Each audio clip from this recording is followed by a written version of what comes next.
BSc third year physics paper 2 unit 2 का question number 20 हम कर रहे हैं।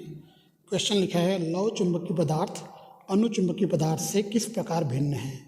मैं आप लोगों को लौ चुंबकीय पदार्थ और अनुचुंबकीय पदार्थ में अंतर मैं आप बता चुका हूँ। एक बार और हम समझते हैं कि लौ चुंबकीय पदार्थ अनुचुंबकीय पदार्थ से किस प्रकार से भिन्न है। तो लोहा, निकल, कोबाल्ट इस प्रकार के जो वस्तु होते हैं ये लौह चुंबकीय पदार्थ है ना। जैसे लौह चुंबकीय पदार्थ में स्थायी चुंबकीय आघूर्ण होता है। याद रखना, लौह चुंबकीय पदार्थ में स्थायी चुंबकीय आघूर्ण होता है, परंतु लौह चुंबकीय पदार्थों की चुंबकीय प्रवृत्ति का मान अनुचुंबकीय पदार्थों के चुंबकीय प्रवृत्ति के मान से कई हजार गुना अधिक होता है। हमने कहा है लौह चुंबकीय पदार्थों की चुंबकीय प्रवृत्ति का मान अनुचुंबकीय पदार्थों के चुंबकीय प्रवृत्ति के मान से कई हजार गुना अधिक होता है ना। ऐसे पदार्थों का चुंबकत्व, ऐसे पदार्थों मतलब लौह चुंबकीय पदार्थों के बारे में बात कर रहे हैं, ऐसे पदार्थों का चुंबकत्व बहुत अधिक होने के कारण उनके इलेक्ट्रॉनों की चक्रीय गति होती है, जिससे चुंबकीय आघूर्ण उत्पन्न होता है।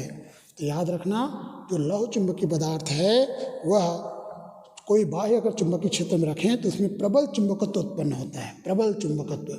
बल्कि अनुचुंबकीय पदार्थ को अगर बाह्य चुंबकीय क्षेत्र में अगर रखें तो उसमें अल्प चुंबकत्व उत्पन्न होता है, अल्प, है ना।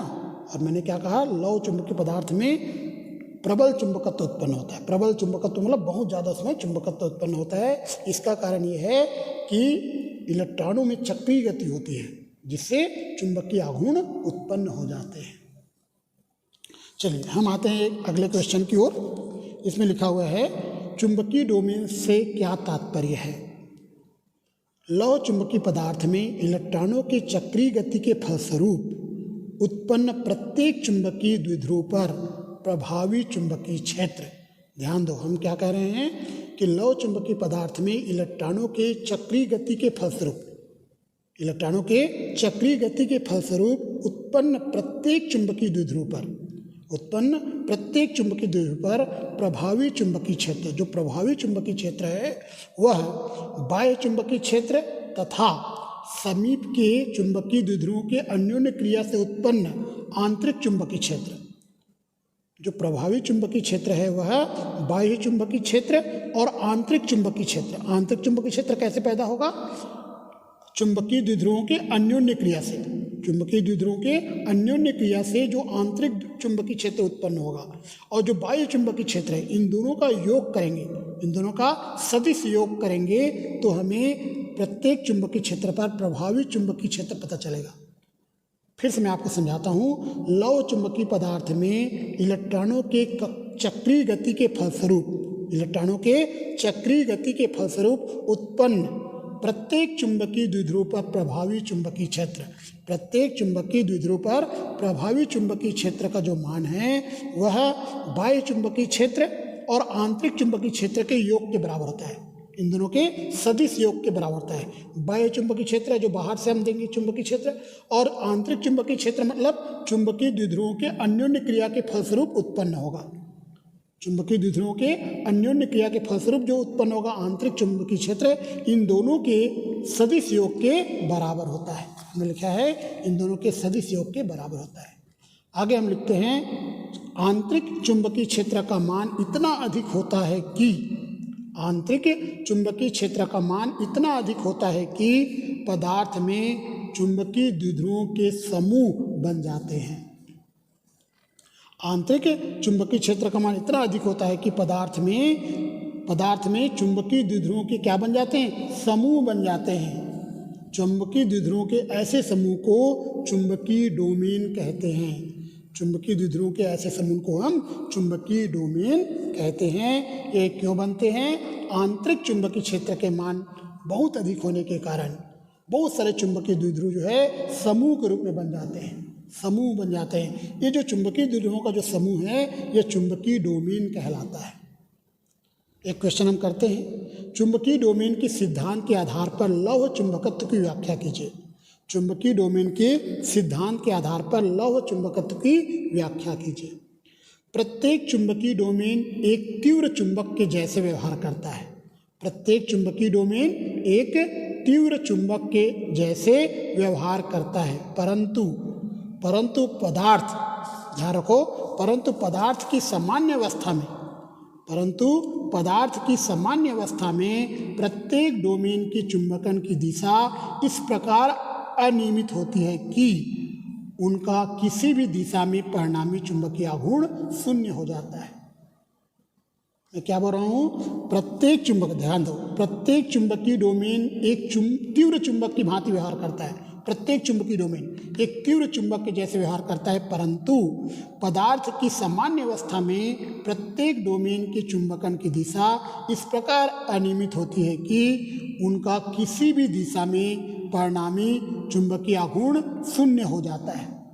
किसी भी दिशा में परिणामी चुंबकीय आघूर्ण शून्य हो जाता है। यही कारण है कि लोहा सामान्य अवस्था में चुंबक नहीं होता है। क्योंकि परिणामी चुंबकीय आघूर्ण शून्य हो जाता है। इस प्रकार से अनियमित होते हैं, है ना। जितने भी चुंबकीय डोमेन है वो इस प्रकार से अनियमित होते हैं कि उसका परिणामी चुंबकीय आघूर्ण क्या रहता है, शून्य हो जाता है। यही कारण है कि लोहा सामान्य अवस्था में चुंबक नहीं होता है। परंतु जब लौह चुंबकीय पदार्थ को बाह्य चुंबकीय क्षेत्र में रखा जाता है, तो पदार्थ के परमाणु तीव्र चुंबकीय द्विध्रुव का निर्माण करते हैं। जब इस लौह चुंबकीय पदार्थ को बाह्य चुंबकीय क्षेत्र में रख दिया जाता है तो पदार्थ के जो परमाणु हैं वह तीव्र चुंबकीय द्विध्रुव का निर्माण करते हैं, एवं ये चुंबकीय क्षेत्र की दिशा में, ये जो चुंबकीय द्विध्रुव है तीव्र चुंबकीय द्विध्रुव का निर्माण करते हैं तथा ये चुंबकीय क्षेत्र की दिशा में संरेखित हो जाते हैं। चुंबकीय क्षेत्र की दिशा में क्या हो जाते हैं, संरेखित हो जाते हैं। या इनका चुंबकित होने का मुख्य कारण डोमेनों का चुंबकीय क्षेत्र की दिशा में घूमना है।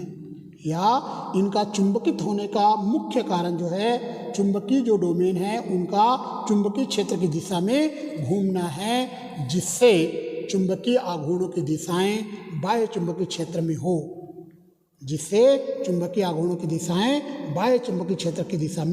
हो जाती है तथा डोमेनों की परिसीमाएं खिसकने लगती है। मैं आपको डायग्राम से समझाऊंगा कि किस प्रकार से लौह चुंबकत्व जो है वह चुंबकित होता है। लौह चुंबकीय जो पदार्थ है वह चुंबकत्व किस प्रकार से होता है, ये डोमेनों की, मैं कह रहा हूँ इसका मुख्य कारण जो है डोमेनों का चुंबकीय क्षेत्र की दिशा में घूमना है। चुंबकीय क्षेत्र की जो दिशा है उसमें घूम जाते हैं, इसी कारण जो है कोई लौह चुंबकित जो पदार्थ है वह चुंबकत्व हो जाता है, वह चुंबकित हो जाता है, उसमें चुंबकत्व का गुण आ जाता है। यहाँ लिखा है कि डोमेनों का चुंबकीय क्षेत्र की दिशा में घूमना है, जिससे चुंबकीय आघूर्णों की दिशाएं बाह्य चुंबकीय क्षेत्र में हो जाती हैं तथा डोमेनों की परिसीमाएं खिसकने लगती हैं। अर्थात वे डोमेन जिनकी चुंबकीय आघूर्ण की दिशाएं बाह्य चुंबकीय क्षेत्र की ओर होती हैं वो आकार में बढ़ने लगती है ना। वो चुंबकीय आघूर्ण जिसकी दिशाएं बाह्य चुंबकीय क्षेत्र की ओर होती है उनका आकार बढ़ने लगता है, परंतु जिन चुंबकीय आघूर्णों की दिशाएं बाह्य चुंबकीय क्षेत्र की दिशा के विपरीत होती है ना, मतलब उसकी दिशा से भिन्न होती है, उनका आकार घटने लगता है।